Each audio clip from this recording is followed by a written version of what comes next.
Hello everyone, welcome back to my channel. আজ তৈরি করে দেখাবো সবচেয়ে সহজভাবে হাঁস ভুনার রেসিপি। আশা করি রেসিপিটি আপনাদের ভালো লাগবে। চলুন তাহলে রেসিপিটি দেখে নিই।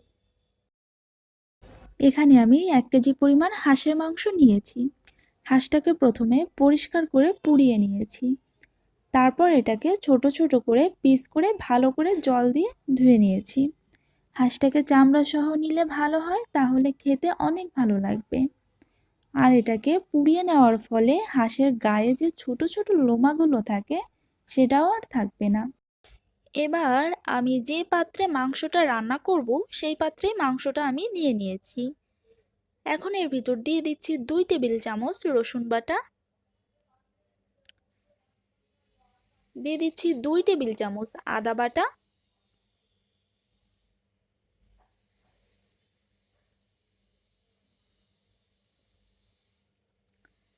1 টেবিল চামচ দিয়ে দিচ্ছি মরিচ গুঁড়া। মরিচটা আপনারা আপনাদের পছন্দ মতো কম বেশি করে দিয়ে নিতে পারেন। এবার দিয়ে দিচ্ছি 1 চা চামচ জিরা গুঁড়া, 1 চা চামচ ধনিয়া গুঁড়া,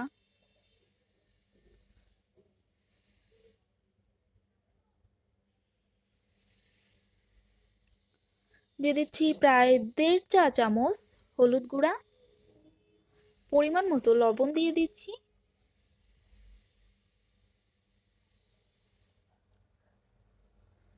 দিয়ে দিচ্ছি 1 কাপ পরিমাণ পেঁয়াজ কুচি,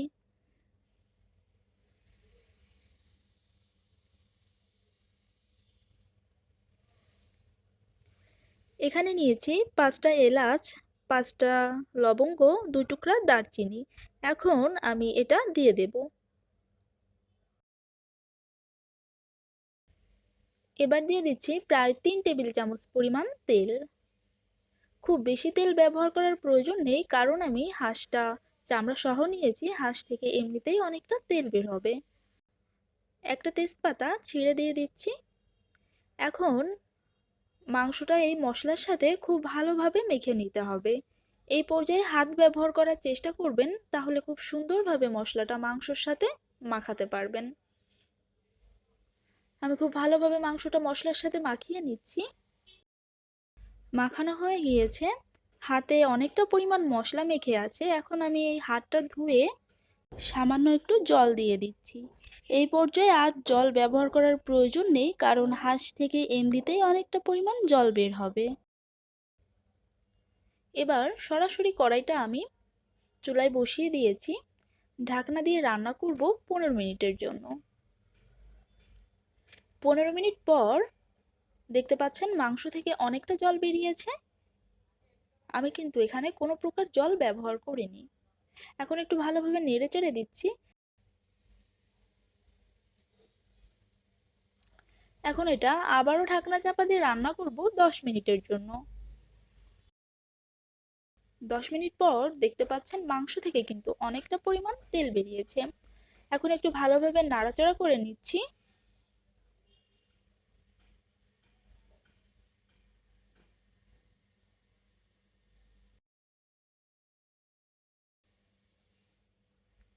এবার দিয়ে দিচ্ছি আগে থেকে কেটে ধুয়ে রাখা 3টা আলু।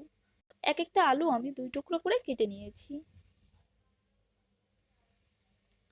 এখন এই আলু মাংসর সাথে 5 মিনিটের মতো নেড়েচেড়ে কষিয়ে নিতে হবে। মাংসটা যত ভালো কষানো হবে এর স্বাদটা তত ভালো আসবে। আমার মাংসটা কষানো হয়ে গিয়েছে। এখন আমি দিয়ে দিচ্ছি প্রায় 2 থেকে আড়াই কাপ মতো গরম জল।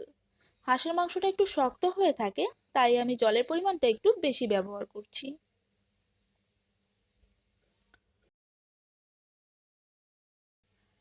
এবার দিয়ে দিচ্ছি কলিজা। কলিজা আমি আগে দিইনি, এখন দিয়ে দিচ্ছি। একটু মিশিয়ে দিচ্ছি।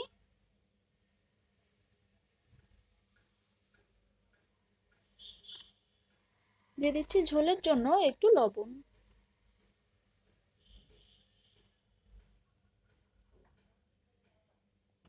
এখন এটাকে ঢাকনা চাপা দিয়ে রান্না করব মাংসটা সুন্দরভাবে সিদ্ধ হয়ে যাওয়ার আগ পর্যন্ত। আপনাদের সিদ্ধ হতে কম বেশি সময় লাগতে পারে। আমি প্রায় 20 মিনিট পর ফিরে আসছি।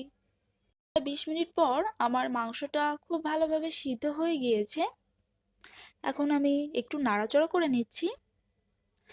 রান্নাটা একদম শেষ পর্যায়ে এখন দিয়ে দিচ্ছি 1 চা চামচ ভাজা গরম মশলা গুঁড়া। গরম মশলা গুঁড়াটা দেওয়ার পর একটু ভালোভাবে মিশিয়ে নিচ্ছি। এখন চুলার জালটা অফ করে দিব। এই পর্যায়ে লবণটা একটু চেক করে দেখবেন ঠিক আছে কিনা। এখন এই পর্যায়ে এটাকে ঢাকনা দিয়ে রেখে দেব কিছুক্ষণের জন্য। কিছুক্ষণের জন্য ঢাকনা দিয়ে রেখেছি যাতে ভাজা মশলার সুঘ্রাণটা মাংসের ভিতর ছড়িয়ে পড়ে। কিছুক্ষণ ঢেকে রাখার পর আমি এটাকে পরিবেশন করে নেব। রান্নাটি ভালো লাগলে আমার চ্যানেলটি সাবস্ক্রাইব করতে ভুলবেন না।